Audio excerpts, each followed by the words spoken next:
Bismillahirrahmanirrahim. Assalamualaikum warahmatullahi wabarakatuh.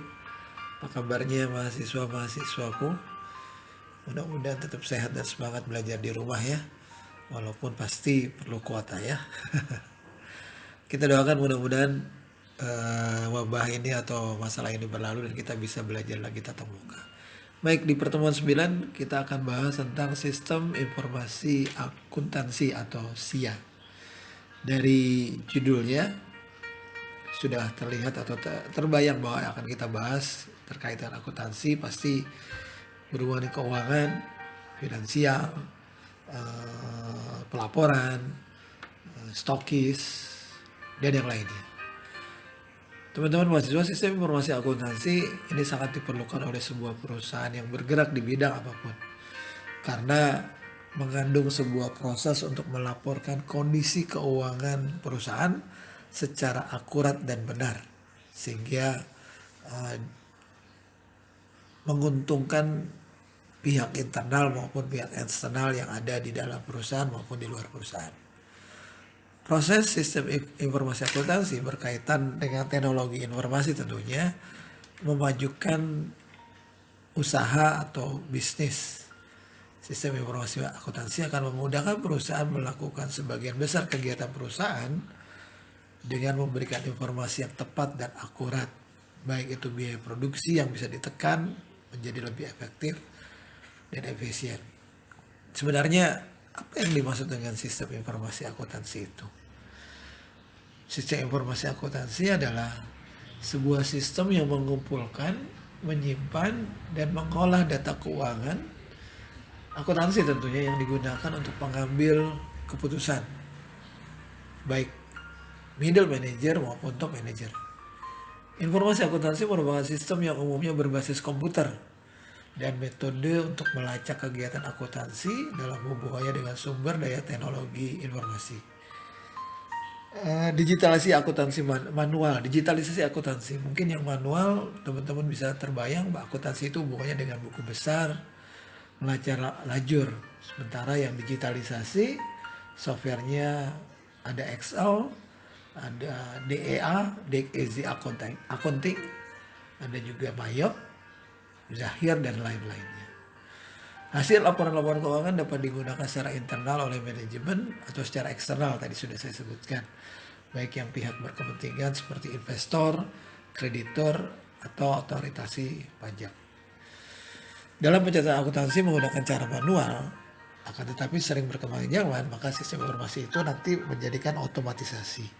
Nah, sebelum lebih jauh kita bahas tentang SIA, saya coba ajak teman-teman mahasiswa untuk reminder materi yang kemarin yaitu tentang mindset atau pola pikir digital. Nah, perlu diperhatikan kesalahan utama yang sering terjadi. Digital mindset itu berbeda dengan digitalisasi. Digital mindset berbeda dengan sekedar melakukan otomatisasi. Apalagi dengan yang sering dikatakan sebagai komputerisasi.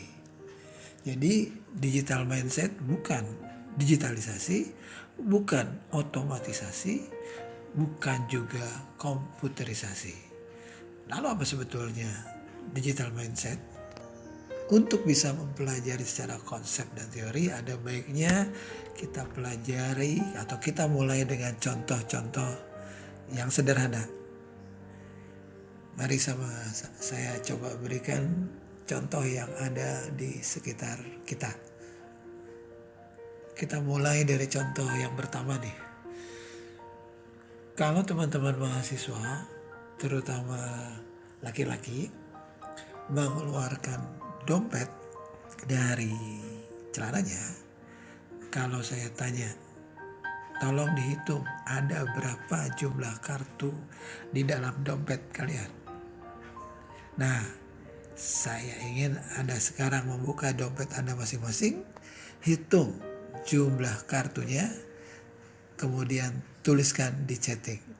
Kartu yang dimaksud, ya semua kartu, termasuk KTP, SIM, kartu ATM, kemudian kartu kredit, kartu perpustakaan, kartu mahasiswa, kalau perlu kartu-kartu diskon, kartu Indomart, Alfamart, semua yang jenisnya adalah kartu yang ada di dompet Anda masing-masing. Buat yang putri Ahmad, yang dompetnya biasanya lebih panjang juga boleh. Keluarkan dompetnya, mari sama-sama kita sensus. Mohon jumlahnya Anda hitung masing-masing. Berapa jumlah kartu Anda masing-masing? Coba dimulai. Jangan lupa ya, KTP, NPWP, SIM itu termasuk dihitung sebagai kartu ya. Nah, apa yang ingin saya sampaikan di sini? Ketika kita coba lakukan sampling di sini, rata-rata orang Indonesia di sini memiliki lebih dari 10 kartu. 2 digit lah, 11, 12, lebih dari 10. Kenapa? Fenomena kartu ini penting karena setiap organisasi, setiap perusahaan mencoba melakukan digitalisasi yang akhirnya bermuara pada penerbitan satu kartu. Mereka benar melakukan digitalisasi. Tapi kalau dilihat dari sisi konsumen sebagai pengguna, sebagai customer kitanya, kita akan end up dengan kartu yang makin lama makin banyak, dompet kita makin lama makin tebal, sehingga tunggu aja kartu kita akan jumlahnya menjadi 52 seperti kartu remi. Padahal kita tahu dengan mindset yang tepat, terutama Anda yang memiliki latar belakang informatika, kita tahu kita tidak perlu memerlukan kartu sebanyak itu. Ada satu negara yang mengatakan bahwa satu kartu cukup, semua terintegrasi ke satu kartu itu. Tapi ada juga satu negara seperti Cina, buat apa perlu kartu?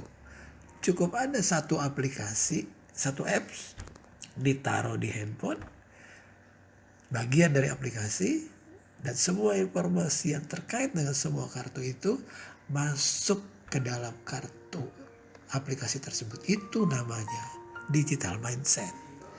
Karena dengan pola pikir yang seperti itu, yang penting adalah informasi elektronik yang disimpan di dalam kartu itu atau direpresentasikan di dalam satu aplikasi. Namun pelaksanaannya cukup menggunakan satu kartu aja atau malah tidak perlu kartu, cukup satu apps. Nah, inilah bedanya antara digitalisasi dengan digital mindset. Setiap organisasi menggunakan atau melakukan digitalisasi dengan kartu, sementara kalau digital mindset berpikir lebih luas dari sisi penggunanya untuk dimudahkan dengan tidak adanya kartu sama sekali.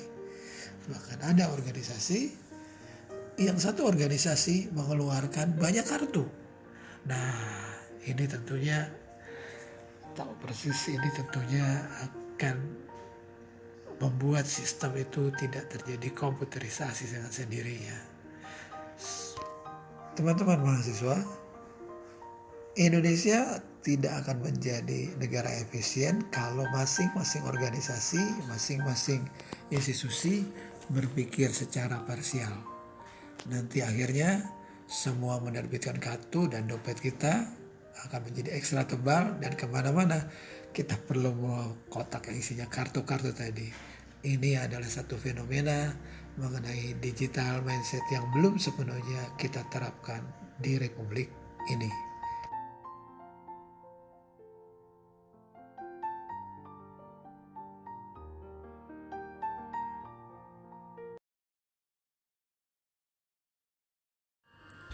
Nah, sekarang mindset digital terhadap kartu-kartu tadi kita coba hubungkan dengan sistem informasi akuntansi yang sedang kita bahas di sini. Yuk, kita coba flashback lagi teman-teman tentang definisi dari sistem dan juga SISPO. Bisa diperhatikan slide-nya. Sistem adalah sekelompok unsur atau kumpulan elemen-elemen yang saling berhubungan untuk mencapai satu tujuan tertentu. Sementara definisi sistem informasi adalah suatu sistem yang menggunakan teknologi komputer untuk menyajikan informasi kepada para user dalam pengambil keputusan. Slide berikutnya adalah 6 komponen dari sistem informasi. Pernah kita bahas sebelumnya ya. Yang pertama adalah masukan atau input, yaitu media untuk mengolah data. Lalu yang kedua adalah model atau istilahnya proses yang dilakukan pada data. Pernah kita bahas namanya ALU, Arithmetical Logical Unit. Lalu unsur yang ketiga adalah keluaran atau output, yaitu informasi yang qualified berupa laporan atau dokumen. Yang keempat unsurnya adalah teknologi atau blok teknologi berupa hardware, yaitu perangkat komputer dan jaringan komputer. Komponen yang kelima basis data atau database berupa penyimpanan data, file master minimal dan file transaksi. Dan yang berikutnya adalah controlling atau pengendalian, berfungsi untuk melindungi sistem informasi dari segala macam hambatan. Bentuknya seperti security dan backup for recovery data. Slide berikutnya adalah jenis-jenis dari sistem informasi tersebut. Ada 6. Teman-teman bisa baca dari mulai EDP, Electronic Data Processing, sampai dengan Electronic Informasi System, yaitu e-business.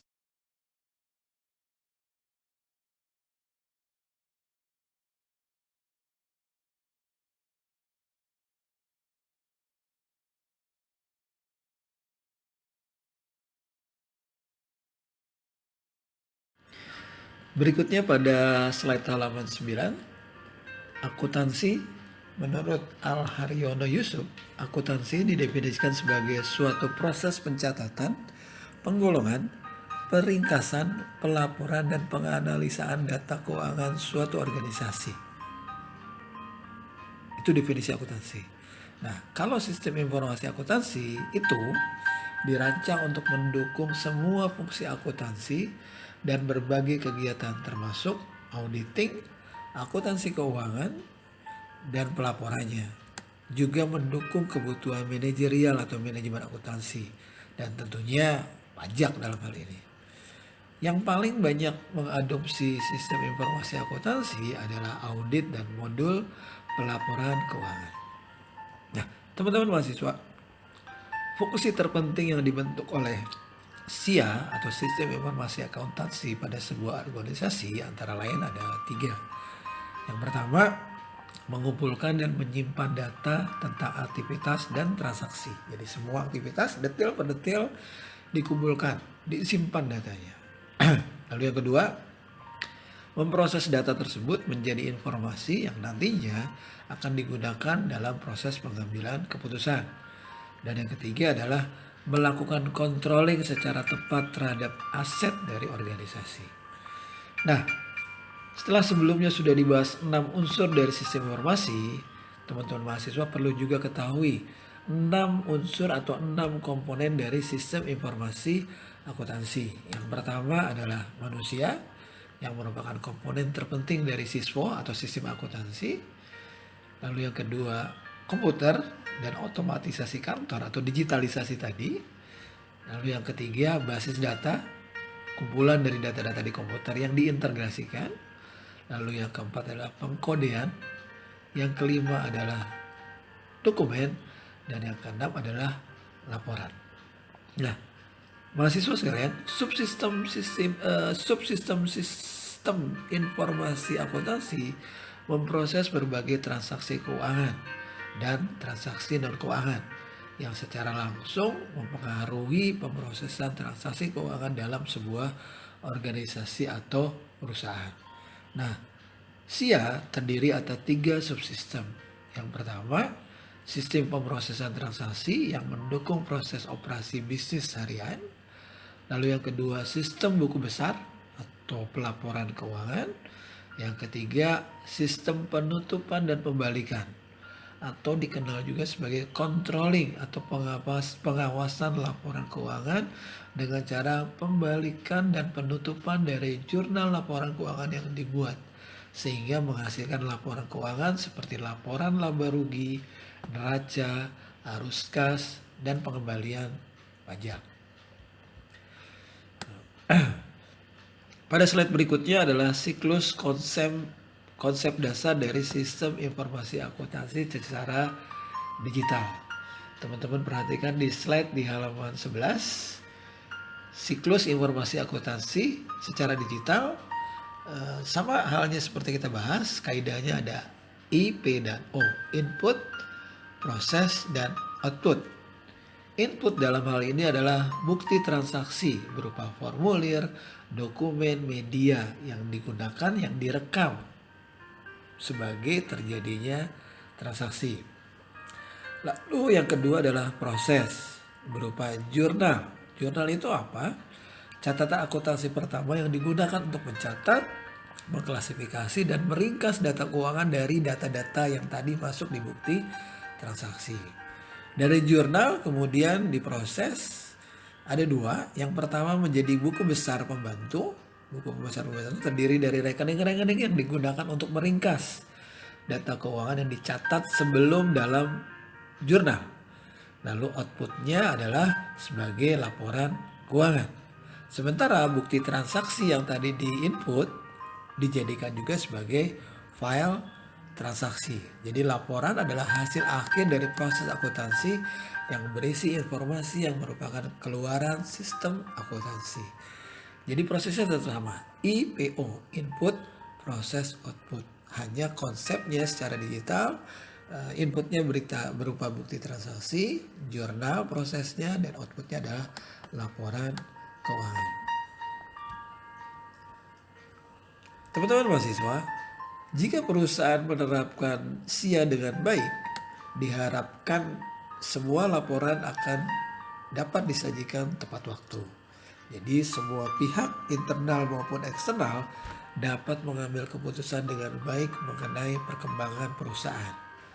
Menggunakan SIA yang efektif akan membantu perkembangan perusahaan dalam jangka waktu yang panjang.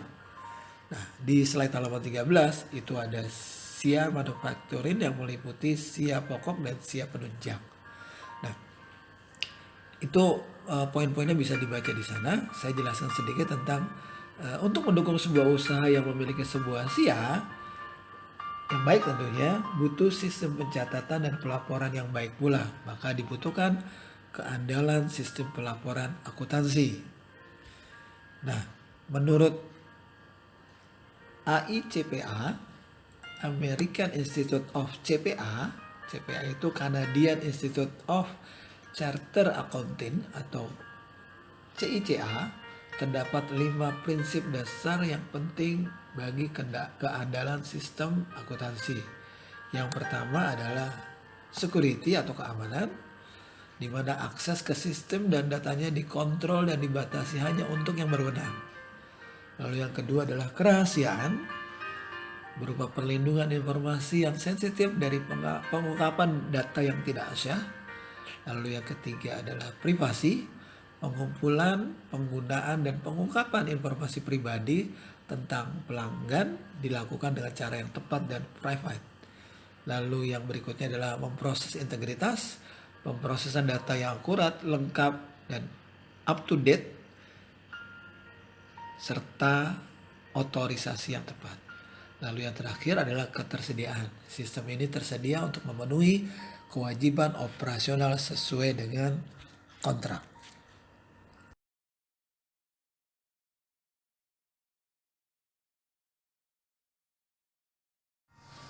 Oke, teman-teman mahasiswa sekalian, slide terakhir yang bisa teman-teman baca dan pelajari adalah 4 tujuan dari pengembangan sistem akuntansi. Di antaranya yang pertama, di sana sudah saya cantumkan, yaitu menyediakan informasi bagi pengelolaan usaha yang baru. Ketika sebuah perusahaan ingin membuka cabang, dibutuhkan arsip atau pelaporan-pelaporan sistem yang lama untuk bisa menjadikan acuan sebagai pengelolaan usaha yang baru. Lalu yang kedua, memperbaiki informasi yang dihasilkan oleh sistem yang sudah ada mengenai mutu pelaporan, ketepatan penyajian, dan struktur informasi sesuai dengan tuntutan manajemen yang baru tentunya. Lalu yang ketiga, memperbaiki pengendalian akuntansi dan pengecekan internal dengan cara memperbaiki tingkat keandalan informasi secara up to date, lalu melengkapi catatan-catatan yang sebelumnya mungkin masih belum lengkap, dilengkapi dengan pengembangan sistem akuntansi untuk memperbaiki data-data yang kurang sebelumnya. Lalu yang keempat, mengurangi biaya klerikal dalam penyelenggaraan catatan akuntansi.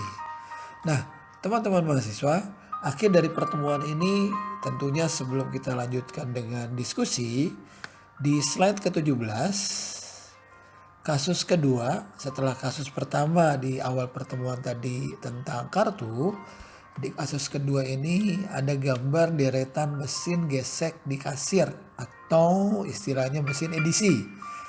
Nah, silakan berikan pendapat Anda untuk kasus kedua ini yang korelasinya dengan digitalisasi mindset dan sistem informasi akuntansi. Apa solusinya menurut Anda? Ya, menurut Anda apa solusinya? Ditunggu ya, paling lambat 1 pekan dari hari ini. Via email atau boleh juga kirim via WA, Japri, supaya nggak di-copy tentunya sama yang lainnya. Oke, sampai jumpa Sabtu pekan depan. Tetap semangat belajar, tetap stay di rumah aja dan jaga kebersihan dan kesehatan. Have a nice weekend and for you and family at home. Goodbye. Assalamualaikum warahmatullahi wabarakatuh.